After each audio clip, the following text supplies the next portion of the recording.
Magandang balita ang ibinahagi ng Department of Budget and Management. Dahil sa epektibong pamumuno ni Pangulong Marcos R. Jr., bumaba sa 5.7% o 1.5 trillion pesos ang budget deficit ng bansa nitong 2024.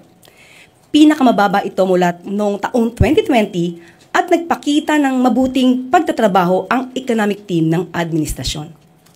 Umabot naman sa 16.72% ng GDP or 4.4 trillion pesos ang government revenues sa nakaraang taon. Kumbaga, hindi na po kakailanganin na umutang pa ang gobyerno kung bumababa po ang ating budget deficit.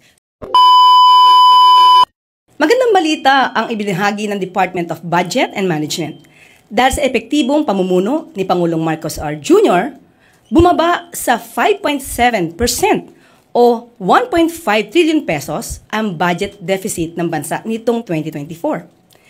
Pinakamababa ito mula noong taong 2020 at nagpakita ng mabuting pagtatrabaho ang economic team ng administrasyon. Umabot naman sa 16.72% ng GDP or 4.4 trillion pesos ang government revenues sa nakaraang taon. Alam niyo na po kung anong ibig sabihin ng budget deficit, pero doon sa mga kababayan natin na mas gustong maintindihan to, halimbawa, lalaman po, kapag ka po ang ating revenue, ang kinita ay halimbawa 100 pesos. Pero kung ang proyekto po ng pamahalaan o na isang tao ay aabot lamang po sa 90 pesos, so makikita niyo po yung paggastos ay mas maliit kesa doon sa nakuhang income. So magkakaroon pa po yun ng savings. Kumbaga, hindi na po kakailanganin na umutang pa ang gobyerno kung bumababa po ang ating budget deficit. So yun lang po yung para sa mas maunawaan ng mga taong bayan kasi medyo technical yung word na budget deficit. Ngayon po ay handa na po akong sumagot sa inyong katanungan. Thank you, Yusek Claire. First question po, Jean Mangalus, Philstar. Good morning po. So, over the weekend, U.S. President Trump's confrontation with Ukraine President Zelensky shocked the world. Does the palace feel nervous about the country's allyship with the U.S. following the shift in attitude when it comes to Ukraine? Sa ngayon po ay wala pong reaksyon ang Pangulo, ang Palasyo. Mas mabuti po kung ating aalamin ito sa ating DFA Secretary Enrique Manalo. Following the change in the U.S.'s position.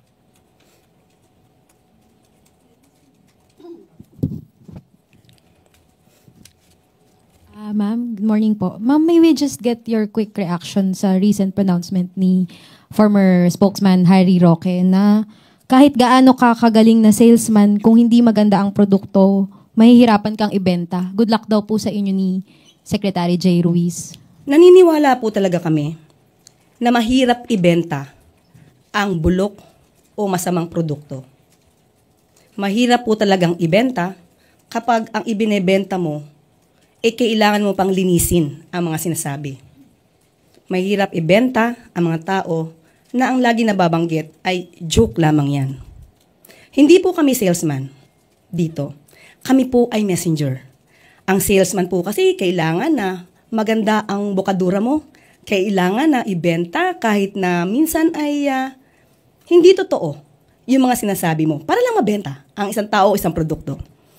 Okay, sa amin po, messenger kami, hindi po kami nagbebenta ng Pangulo o ng gobyerno. Pinapakita lamang po namin at inilalahad namin kung ano ang maaaring makuha ng taong bayan sa ating gobyerno, kung anong pwedeng itulong ng ating gobyerno sa taong bayan. So hindi po kami salesman, kami po ay messenger. Ma'am, on another matter lang po. Ma'am, meron pong report na isang media company kung saan isa sa co-founder, si Jay Ruiz, ang nakakuha ng 206 million na halaga ng kontrata mula sa PCSO. Ilang buwan bago po siya maging PCO secretary. Hindi pa po ba nagda-divest si Secretary Jay? Meron, ang batas naman po natin ay allowed po mag-divest ng shares or interest sa anumang kumpanya na pag-aari niya within 60 days from the time na siya ay nag-assume ng position. So, yan po ay parating na po at alam naman po niya yung batas at lahat po naman ng gagawin natin dito ay dapat naaayon sa batas. Thank you, ma'am. Clay Perdilla, PTV4.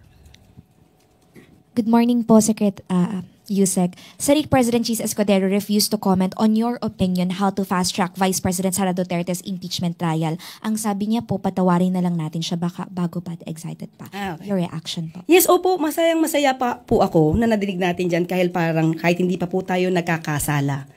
At hindi ko pa po alam kung ano yung nagawa nating mali. Patatawarin niya na tayo. Maganda pong gesture po yan. At kung sinabi po niya excited po ako, aminado po ako. Excited ako. Excited ako every second of my life. Hindi lamang ngayon, sa araw-araw ay dapat maging excited. Lahat po tayo, lalong-lalo na po, yung mga taga-gobyerno, dahil meron po tayong task o obligasyon na dapat gawin para sa taong bayan at para sa bansa. Hindi ko po ikakaila na halos araw-araw ng buhay ko, hindi lamang po ngayon, excited po ako.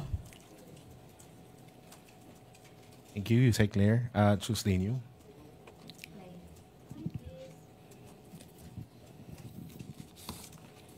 Good morning, Yusek Claire. Last week po iniharap po sa amin dito ni DILG Secretary John Vic Rimulya ang pambansang pulisya, especially yung anti-kidnapping group, si Colonel Elmer Ragay. Lumabas po nitong weekend from PNP na hindi naman daw po pala anti-kidnapping group ang nakapag-rescue doon sa 14-year-old na foreign national na bata, kundi ibang grupo. Hindi po kaya nabigyan ng fake news si Secretary Rimulya na siya naman niyang naibahagi din o nai-report kay Presidente. Dahil iba nga po yung lumalabas na balita ngayon. Eventually, parang ang may third party raw po na mayroong partisipasyon, kaya po napalaya yung bata. Okay. As of now, kung yan po ang nababalita, titignan po natin, i-verify po natin kung ano po talaga ang katotohanan dito. Kung ano man po ang katotohanan, manggagaling din po yan sa amin. Kukonfirm lang po natin kay Secretary John Vic Rimulya para po mas detalye ang ating pagsagot.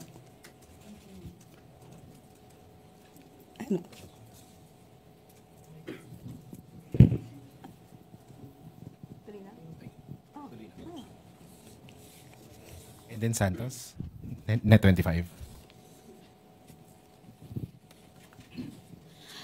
Yusek, kanina po nabanggit ni Acting Secretary J. Ruiz na I'm here po. Ang layo na tingin ko. Na kailangan po pag-aaralan yung pagkakaroon ng regulatory body sa social media para maiwasan po malabanan yung mga fake news. Can you elaborate po regarding dun sa kanyang binanggit na medyo hindi po kasi masyadong kompleto kung paano po ang gagawin natin? Actually po, dapat makipag-ugnayan din po tayo, makipagtulungan po tayo sa mga mababatas po natin, sa Kongreso. Kasi sila din naman po yung gagawa ng batas dito. Yung pong sinasabi natin na magkaroon ng regulatory body, sa palagay po namin ay napapanahon dahil tayo po sa mainstream media, tayo po ay sakop at nare-regulate po ng MTRCB.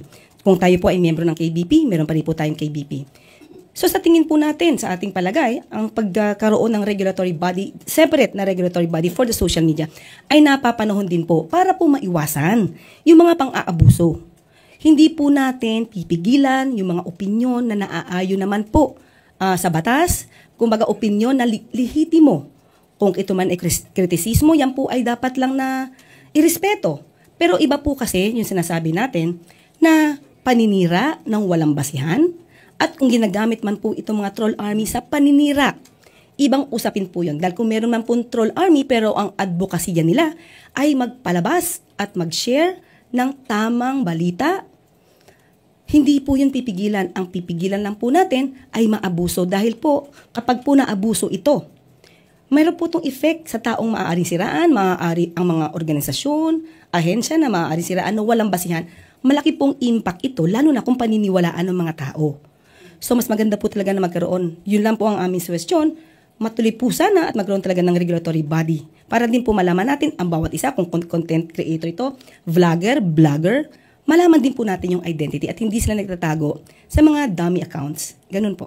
Sa tingin niyo po yung ginagawang hearing ngayon ng Quadcom ba yun or Tri-Committee sa Kamara, tamang-tama para maipurso po itong pagkakaroon ng regulatory body kung sabi niyo nga kailangan dumaan sa paggawa ng batas? Opo, napapanahon po ito dahil hindi na po biro yung mga ginagawa po ng mga troll armies. Sabi nga po natin, kapag ka po kasi binabayaran lang ang mga tao para magsalita ng paninira ng walang basihan, Hindi po yun freedom of expression.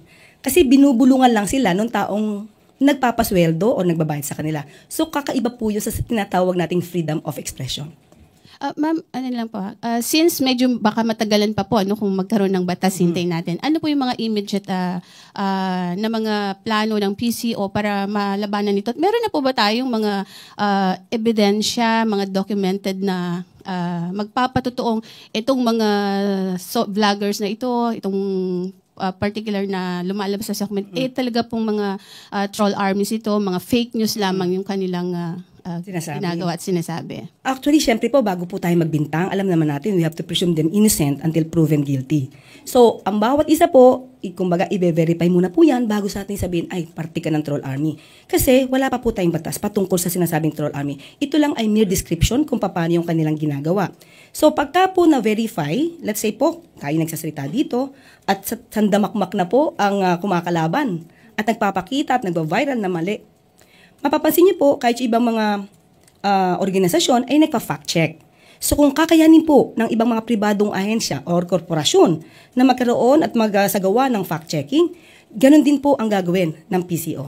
Pipilitin po nating maayos po yan at mas isagawa na maayos. So far po wala pa kayong na-verify na masabi na ito talaga ay nagpapakalat ng fake news, troll army po itong mga ito? Wala pa po in particular, pero inaaral na po namin, kaya po yung mga ibang mga sinasabi nating fake news ay atin pong sinasagot hanggat sa makakaya natin.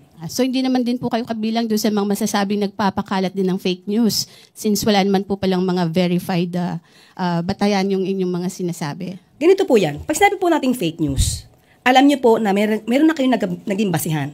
Fake news, alam na natin kasi may dokumento. Halimbawa, sinabi ko po, si Miss Pia ay dalaga. When in fact, there's a record na she's married. So, sinabi ko, dalaga yan. Is that fake news? Of course, kasi may batayan. So, bago naman po namin sabihin na fake news, dapat meron po kaming batayan. Thank you po. Thank you. Evelyn Quiroz, Filipino Mirror.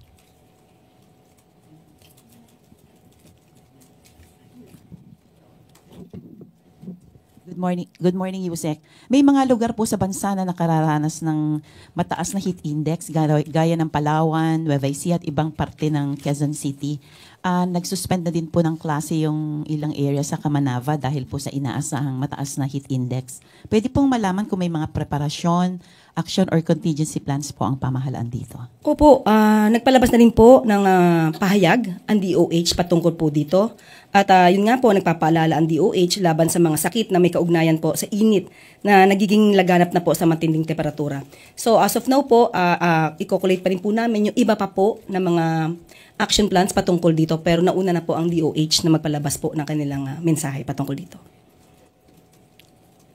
Tina Maralit, Manila Times. Good morning, ma'am. Ma'am, Major General Nelson Morales has reportedly been reassigned to head the Philippine Air Force's Air Education Training and Doctrine Command.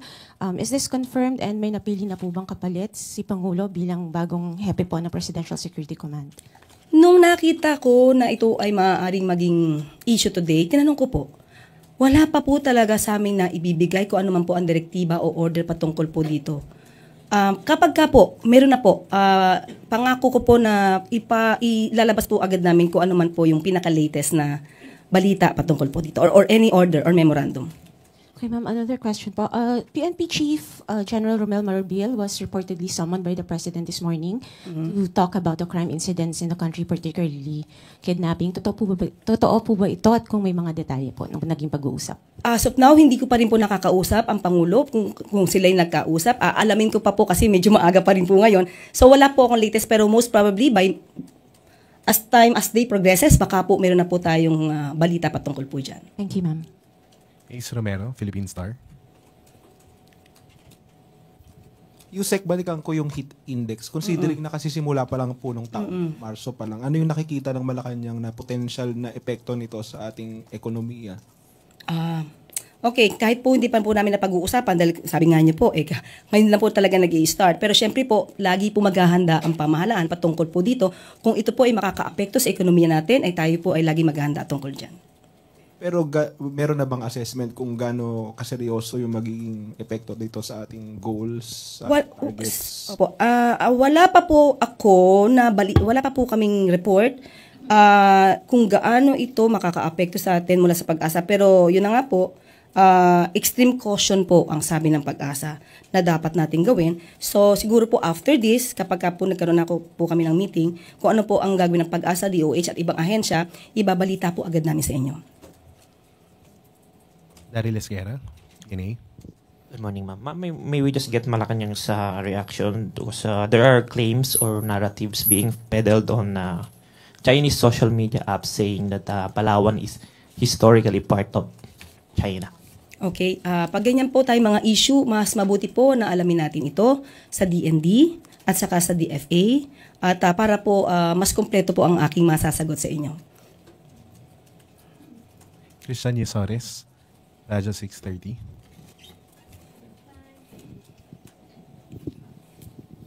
Follow-up lang po sa question ni Daryl. Pero ano po kayang posisyon ng palasyo dito sa parang panibagong claim na naman po ng China sa ating territory despite na meron ng decision yung International Court of Arbitration na nagsasabi nga po sa mga na kumikilala po sa ating mga teritoryo sa bansa? Okay. Ang naging decision po ng International Court of Arbitration ay napakahalaga po. Napakahalaga. Hindi po ito pwedeng itapon lang sa basurahan.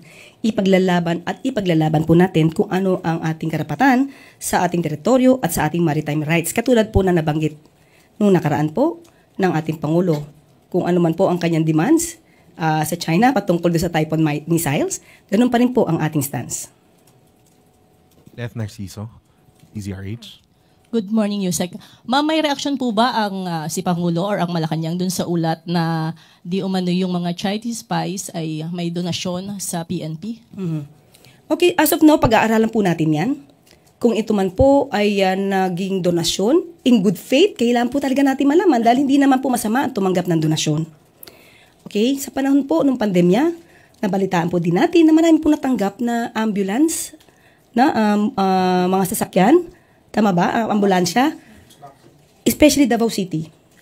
Parang marami na ibigay ang China sa Davao City sa panahon po ni Mayor Sara at the time. Wala pong masama kung tatanggap tayo ng donasyon if it is done in good faith. So kung ito naman po pala ay parang ibinigay, pero merong kakaibang dahilan for that, kailangan po nating imbestigahan yan at kung sino man po yung mga tumanggap ng mga opisyal ng LGU, dapat siguro po malaman natin para hindi na po maulit kung sila man ay nagagamit. Kung hindi man nila alam na nagagamit sila. At may allegation din, ma'am, na yung mga Chinese daw na gumagawa ng illegal sa bansa, may mga padrino na mga kumpare sa top brass ng PNP or Intel Group. Hindi po yan pababayaan ng Pangulo. Talaga po kapag kabugan yan ang balita at nakarating sa atin yan, kailangan po talagang imbestigahan yan. Hindi po ito dapat palampasin. Ivan Mayrina, GMA7.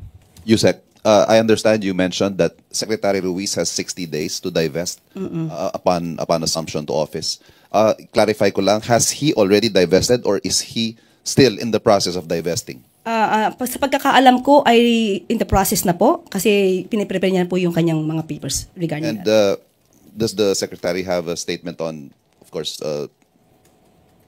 allegations? No, not allegations, but those who are pointing out that there is clear conflict of interest in this situation. Yes, kung meron pong conflict of interest na ngayon na siya ay na-appoint as secretary ng PCO, talagang dapat matanggal po yung conflict of interest kaya kailangan niya pong mag-divest.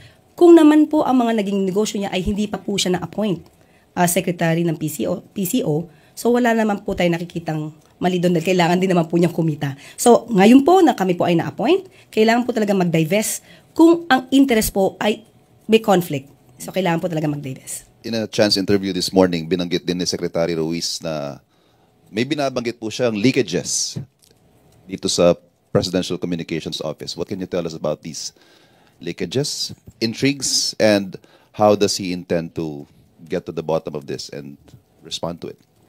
Okay, hindi ko po yata nadinig. Sa inyo po sinabi yun? Kanina po. Sa inyo? Okay. Siguro po siya na po yung mas maganda sumagot niyan. Hindi ko po nadinig at hindi ko po alam kung ano yung ibig niya sabihin.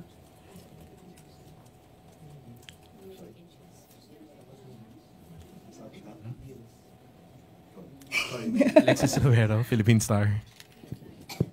So for the record, Yusek, do you know the status of the supposed deals involving the company of the secretary in government contracts? Wala po akong particular na alam. Especially kung ito naman ay nagawa bago siya na appoint.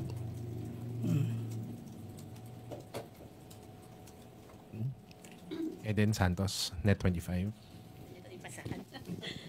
Balik lang po ako dun sa heat index sa USEC. Kasi po alam naman natin na sa nakalipas na mga taon ay matindi po ang naging epekto ng tag-init, yung El Nino sa ating mga magsasaka, even sa mga mangingisda po. Ano po yung mga hakbangin o plano ng ating pamahalaan habang hindi pa ganun katindi ang epekto nitong tag-init po sa sektor po ng agrikultura? Ma'am, as of now talaga po ay hindi pa po kami nakakapag-usap patungkol dyan. Pero kung ito po talaga ay nakikita po, nababanag po ang matinding epekto po, kikilos po talaga agad ang ahensya para po matugunan kung ano man ang magiging problema sa mga susunod ng araw ng itong napakatinding init na nararamdaman natin. So far po wala pa talagang plano, program ang ating administrasyon. Opo, mag-i-start pa lang po kami kasi magkakaroon po kami ng meeting para po mas detalye. Most probably po, hindi pa lang po na ibababa sa amin kung ano po yung action plans ng DA, SWD, DepEd. Dahil nga kababalita pa lang po nito. So most probably nag-uusap na po sila at titignan ko po ang pinaka-status nito mamaya po pagkatapos ng press briefing natin. Okay, thank you po. Heidi Sambang, FEBC. Good morning po, Yusek. Kasunod lang po nung kaka-implement lang na increase po sa toll fee sa NLEX po, meron pong pangamba na mag-domino effect po ito sa mga presyo po ng mga produktong iniluluwas, lalong-lalo na po sa mga agricultural products. At ito po ay makaka-apekto po sa ating mga mamimili. Meron po bang mga naiisip ng intervention po ang ating pamahalaan? Kapag ka po talaga nagtataas ang isang factor sa pagde-deliver or manufacture ng mga items, hindi po talaga maiiwasan na meron tong epekto sa produkto.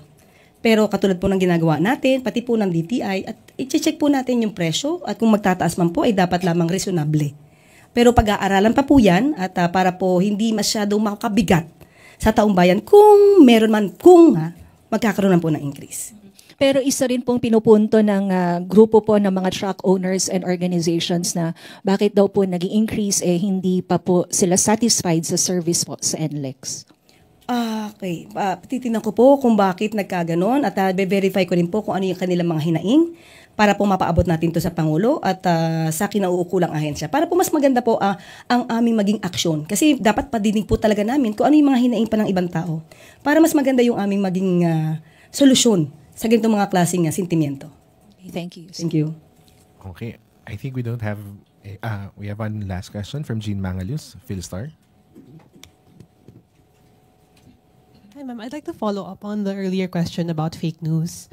So, legislation and regulation can take some time and it's actually quite tricky. So what other measures can the government enact to strengthen the population's resistance to fake news? Sa amin po, since wala pa nagagawang batas, wala po tayong gagawin kundi talagang magsipag. At ipapaalam sa tao kung hanggat maaari bago po maniwala sa mga sinasabi, especially lalo na sa mga YouTube channel natin, sa Facebook. Mas maganda po sana encourage natin lahat na bago po maniwala, ay total kayo naman ay gumagamit ng internet, i-research niyo po muna. Mas maganda po na ang bawat napapakinggan niyo, i-research niyo through mainstream media. Kasi po pag sinabi po natin mainstream media, ito po ay verified. Ito po ay, talaga pong inaaral bago po ito mailabas sa publiko. So mas maganda po sana maniwala talaga. Okay, di ko po sinasabing huwag maniwala sa mga social media platforms na ginagamit po. Hindi po natin sinasabing ganyan. Pero kung sila may pagdududa, kung ang sinasabi ng isang influencer or vlogger, kung tama ba, mas maganda po na tignan din nila, i-verify nila sa mga nababalita na mula sa mainstream media. Ma'am, follow-up lang ko. Yung K-12 program, may media literacy program and may politics and governance program, but some people don't even know the basic functions of government agencies. So do you think that's a reflection on the effectivities of these types of education programs? Sa mga nangyayari po kasi, minsan ang mga nangyayari sa palipaligid, hindi po minsan concern ng iba. Di ba? May mga ordinaryong tao na hindi concern yung nangyayari sa paligid natin. Mas preferred nila na manood ng mga katatawanan, even that will make them happy, that will make them smile. So itong mga nangyayari po sa paligid natin, siguro po talaga mas maganda makasama rin po ito sa mga pag-aaral ng mga estudyante para maging aware din po sila kung ano ba talaga yung parte ng history o ang parte na nangyayari sa atin sa current events.